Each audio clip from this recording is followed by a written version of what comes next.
Okay, so good day, everyone. So let's proceed to our next topic, guys, which is the flexural analysis of beams, specifically for allowable stresses. So this is also known as WSD, guys, meaning this is a working stress design. Okay, so the counterpart for this will be on chapter 3, which is the USD, the ultimate strength, the ultimate strength design. Okay, so first let me discuss the symbols and notations. Okay, so these are the following list of common symbols and notations for doubly and singly reinforced sections. Okay, so we have this here, AS. Okay, so if we say AS is the area of tension steel near the tension face of the beam.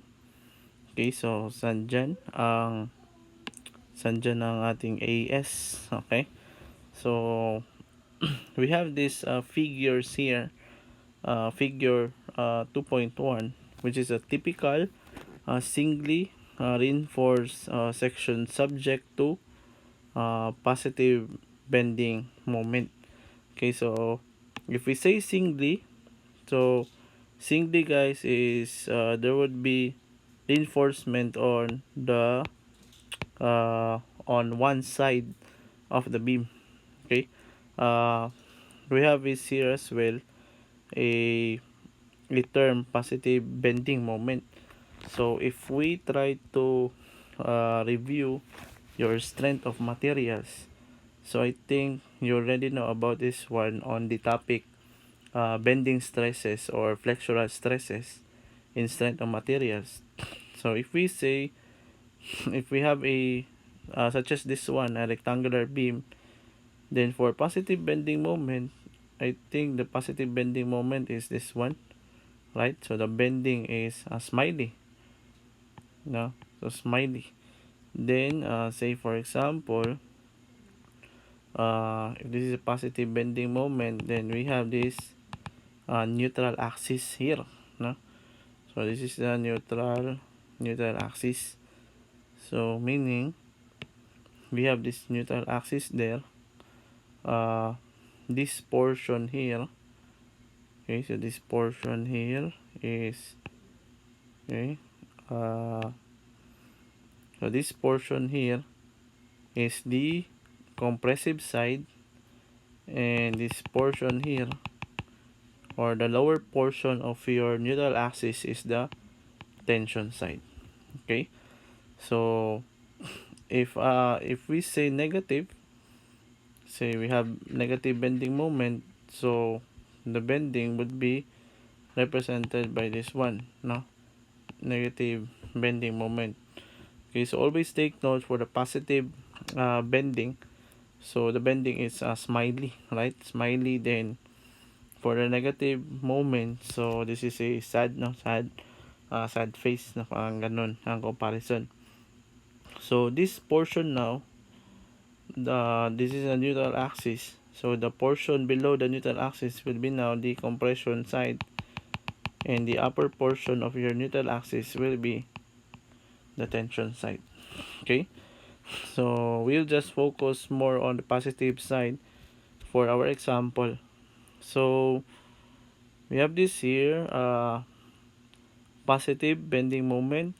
So the reinforcement will be placed on the tension side, so definitely in this portion here, no, or lower side. So that's why in our figure, so we have these reinforcements here. Okay, so this is considered as singly reinforced sections. Okay, so this is still considered as a singly reinforced section, but this is a two layered uh, reinforcing steel. Okay, so let me just erase this one, guys. So now, so A is now from the definition area, okay, area of tension steel near the tension face of the beam. So tension face meaning, so this is the tension face here. Okay, so that is the tension face. Okay, so that is a tension face, or sometimes I refer this one as the uh, extreme extreme tension fiber. Okay, so pwede din ganyan. Then you may also denote this one here, at this portion. Okay, so at that portion, so you may denote there as the compression phase, or the extreme compression fiber. Okay, so AS, guys, is the area of tension steel. So this is the area of these three reinforcements here. Okay, so that is AS.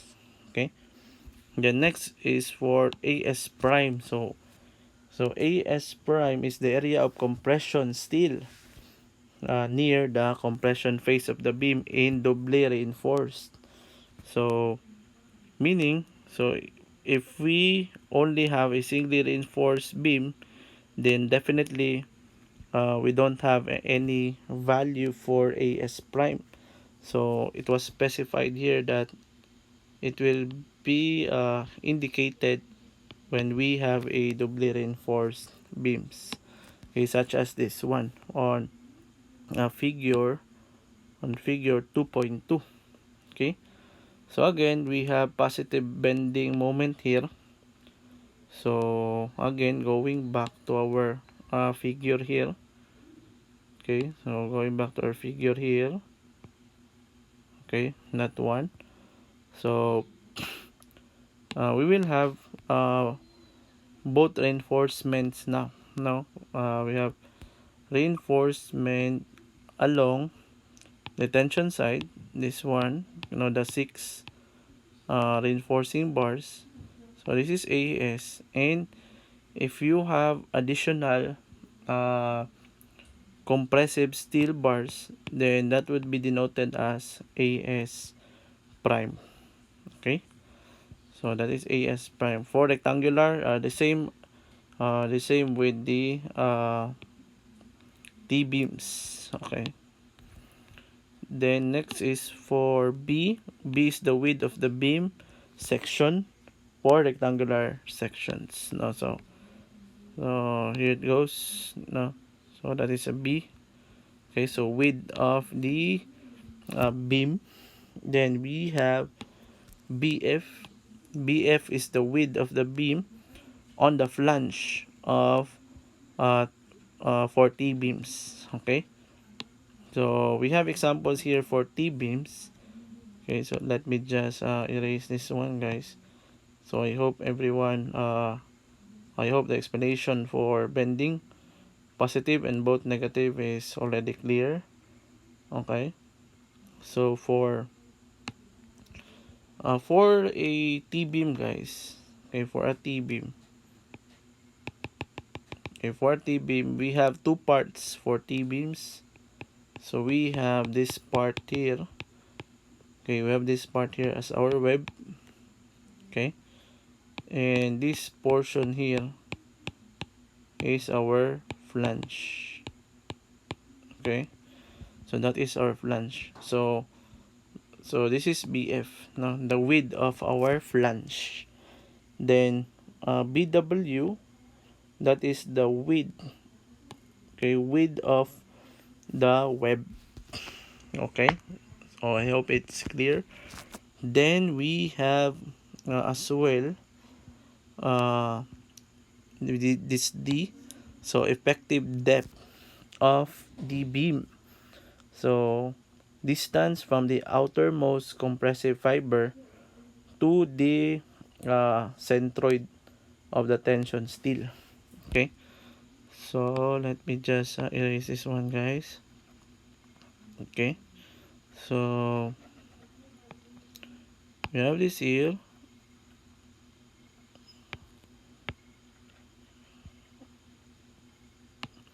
Okay, so for D, so as you can see here, so take note, guys, that D and DT is not the same. Okay, because in the new code, uh, NACP, no? So NACP 2010 has a new notation about DT. Okay, so we will discuss further more on this DT, guys, now as we go along with our topic on beams. No, so for singly or single layer, no, so we have this bars here. This is a single, no, single layered. Okay, so single layered reinforcement. So for single layered reinforcement, so we don't have any problem with D and DT because they are both the same. No, they are the same. D is equal to DT. Let me define first DT, guys. This is still the effective depth of the beam, distance from outermost compressive fiber to extreme tension steel. Okay, so take note of their differences. So D is centroid, then DT is extreme tension steel. Now, so we will have differences for D and DT if once we have a doubly or double rather, a double or two layers, no, two layered RSB, such as this one here. So we have two layered RSB. So now from the definition, so the outermost compressive fiber, so this is our outermost compressive fiber, then going to the centroid. Okay, so say this cross mark here is the centroid of our tension steel. So that is the distance, no, effective depth. Then for DT, so again stick to the definition. So distance from outermost compressive fiber to the extreme tension fiber. So extreme tension steel is the nearest tension steel on your extreme tension fiber. No, so or in other words, that is the nearest steel na malapit sa extreme tension fiber mo. Okay, so this is our tension steel. I rather this is our extreme tension fiber here. So just let me erase this one. Now this is our extreme tension fiber here. Okay, so this is the extreme. So these three uh, bars here are the extreme tension steel. So that is DT. Okay, then D prime. D prime is the distance from outermost compressive fiber to the centroid of compression steel. So therefore, this may occur mostly if we have doubly reinforced beams. Okay, so for D prime, so we have this one here. So for doubly reinforced, so these are considered these three bars here. Okay, so these three bars here are considered compressive steel, right? So again, from the definition, from the extreme compressive fiber to the centroid of compression steel, so that is D prime. Okay, then we have HF. HF is the height of beam section on the flange, okay, of T beam. So this one here, this is HF, okay, HF. Then H alone is the total height, okay, so take note of that, the total height of the beam section, okay, so as you notice here.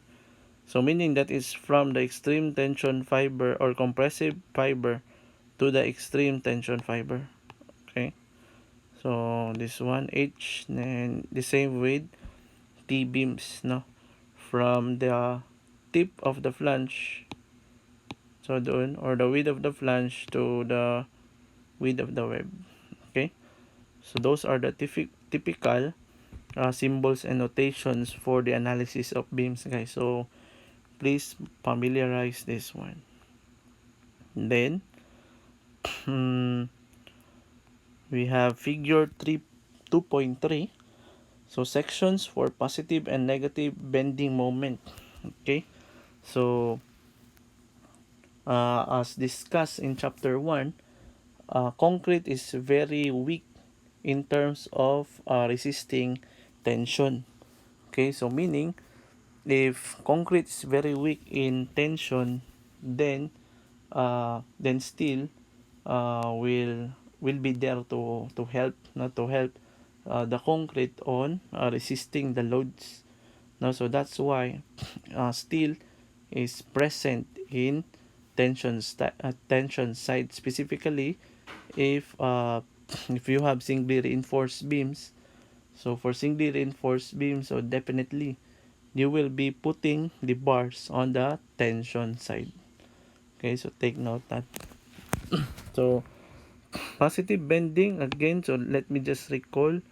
So positive bending, again smiley, okay, smiley. So this is the neutral axis, this side here is compressive, and this side here is tension. Then for negative bending moment, so sad face, so again neutral axis, then you have compression, then you have this tension side here. So definitely you will have your AS at the tension side. Then say this is a doubly reinforced beam, so AS will be here, then AS prime will be on the compression side, okay. So for the negative bending moment, so expect that AS will be on the tension side at the upper portion, since this is negative, guys, take note. Then AS prime is on the compression side or compression zone, okay. So hopefully that's clear already. Then we have load combinations for working stress design. So just simply review section 203.4.1, okay. So these are the typical load combinations for allowable stress design, okay. So for the introduction, so this is another introduction on the working stress design, definitely. So when a reinforced concrete beam is subjected to transverse loading, stress will occur at both concrete and steel due to flexure, so which depends on the magnitude of the bending moment at a section. So as the load increases in magnitude, so the beam will undergo unique stages before it fails. So we will be discussing these stages that were mentioned here, guys, no. So ano yung stages na yan, then and on how we will encounter those stages. So the first stage is the uncracked concrete stage. So as defined, so this is when the flexural stress at the tension side, no. So this is FB, okay, at the tension side of the concrete is less than beyond the tension side is less than the Fr, the modulus of rupture. So the entire cross section of the concrete will resist bending. Okay, so in this portion here, or in this stage, so I think reinforced steel bars are, or steel bars are not necessary yet, no. So since concrete is resistant to uh, to cracks, no, in this portion, but I didn't say that it is not really needed. So if you wanted to at least have a steel bar, then go with it. But as stated here, now on this stage, so the entire cross section of concrete will resist bending. Okay, so still capable without cracking. So going back to the modulus of rupture, Fr. So let's just review what is Fr. Okay, so concrete modulus rupture, Fr, indirect test developed to measure concrete's tensile flexural strength. Okay, so take note, guys, as what I have mentioned. So we will have discussions on NSCP 2001 and NSCP 2010. Okay, so for NSCP 2001, so just see section 409.6.2.3. So for normal weight concrete, okay, so Fr is 0.7 square root of F prime C. Take note, this is in MPa. For lightweight aggregate concrete, so when FCT is specified and concrete is proportioned in accordance with section 405.3, Fr shall be modified by substituting 1.8 FCT for square root of F prime C, but the value of 1.8 FCT shall not exceed square root of F prime C. Okay, so if you will be using a lightweight concrete, then stated as well that FCT, if FCT is not specified, then Fr shall be multiplied by 0.75 for all lightweight concrete and 0.85 for sand lightweight concrete. So linear interpolation shall be permitted to be used when partial sand replacement is used. Okay, so that is for the 2001, no. Take note, that is for the 2001 code. 2001. Then how about if we'll be using the 2010 NSCP code? So for the 2010 code, so take note, guys, that Fr now is equal to 0.62 lambda lambda then times square root of F prime C. This is in MPa as well. Okay, that is for, I think this is for the normal weight concrete. I know the multiplier now, or the factor, would be the lambda. Okay, so for normal weight concrete, so you will be using 1. Okay, so meaning from the old code, so it was reduced by 0.08, no, 0.08. So Fr was reduced by that specific value. Now if we compare, then lambda is to take account, so ito na siya, if you'll be using all lightweight, then lambda is 0.75. So I think this is still the same with 2001. Then sand lightweight 0.85, the same with 2001 as well. Then there would be interpolations, guys, allowed.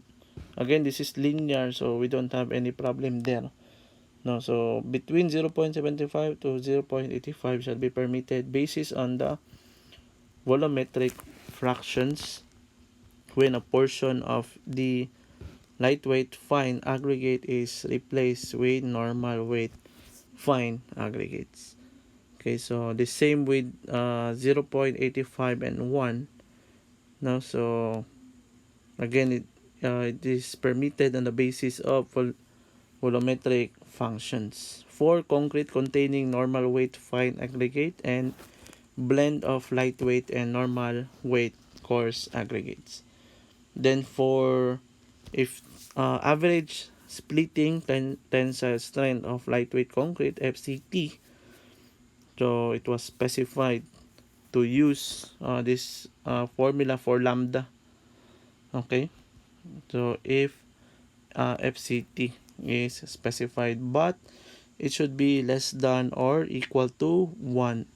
Okay, if it exceeds to 1, then your lambda will be equal to 1. Okay, the same with the normal weight concrete. Okay, so that is for FR, or for our that is for our modulus of rupture. Okay, so we have this figure here, guys. So again, this is a beam subject to positive bending moment. So this is a figure for the uncracked, okay, concrete stage. So meaning the section or the beam is still intact, no? So there would be stresses, no? This is the stress diagram for uncracked concrete stage. So this is compressive and this is tensile. Now the same with strain. So you still have the same strain for both uh, compressive and tensile. Okay, so this is the 3D representation of uh, those figures. Okay, so for the second stage, so we'll be discussing the crack concrete stage. So when the tensile stress is exactly equal to the modulus of rupture. So the moment induced to the section is referred to as cracking moment, MCR. So we'll discuss further more about cracking moment later. Okay, so if this condition were met, tensile stress is exactly equal to modulus of rupture, then you are now in the crack concrete stage. So we have this figure here. Okay, let me just erase this one, guys. Then, so this is the beam now. So as you can see, a crack occurs at the tension phase. No, so why is it that there's crack there? Because if the load increase, now if the load increase, then expect that the flexural stress will also increase. So definitely, no, because flexural stress is proportional, no, proportional to the, or directly proportional to the loading.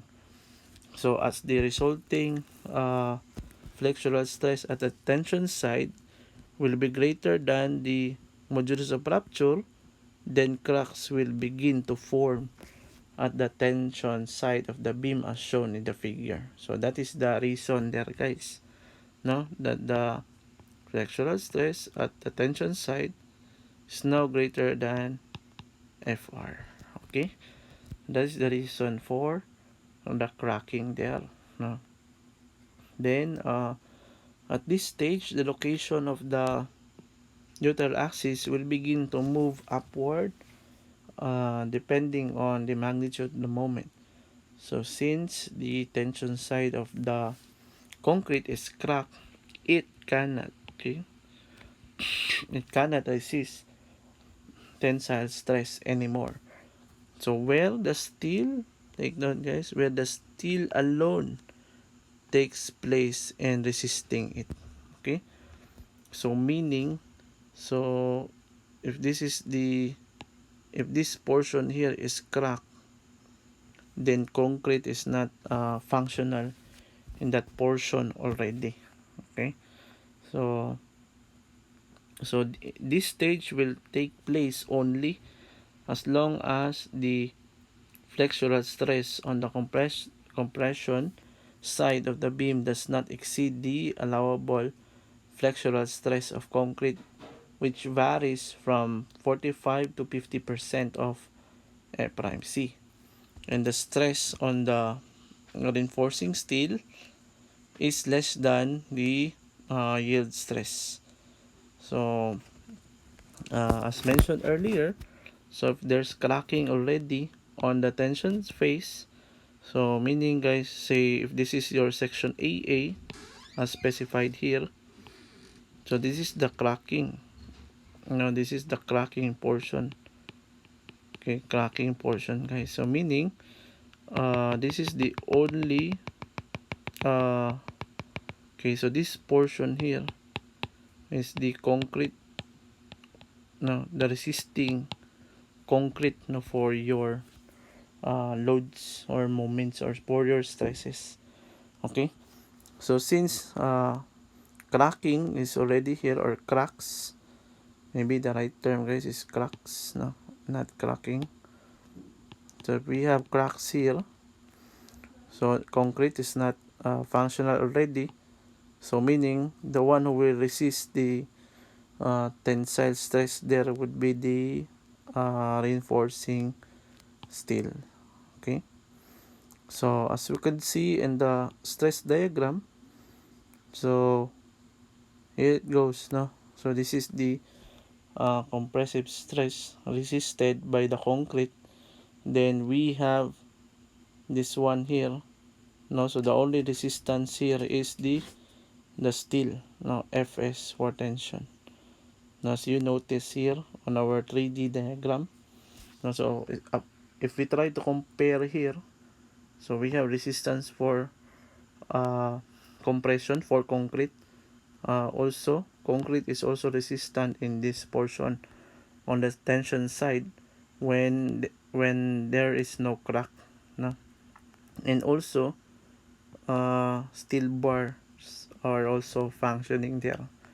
Okay, so when there's crack already, so the only thing that will matter on the tension side would be your tension bars. Okay,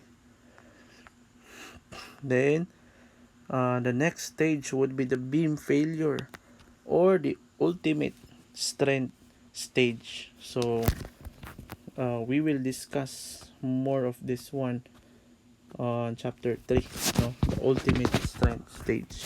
So if the load is further increased such that the flexural stress and the compression side of the concrete exceeds the allowable concrete compressive stress, the cracks on the tension side will move farther along with the neutral axis, and the compressive stress on the beam will begin to change from straight to curve.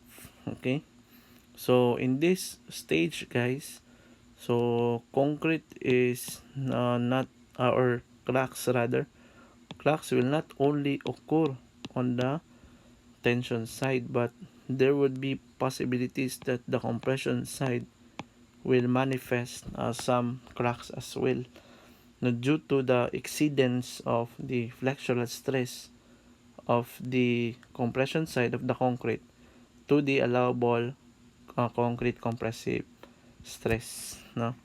uh, okay, so as you can see here, now if cracking will start to occur for both the tensile and compressive side, then the stress diagram will look like this, no, from straight line earlier. Take note, this is straight line stress diagram that would be changed to curve, no, so due to those conditions that were mentioned.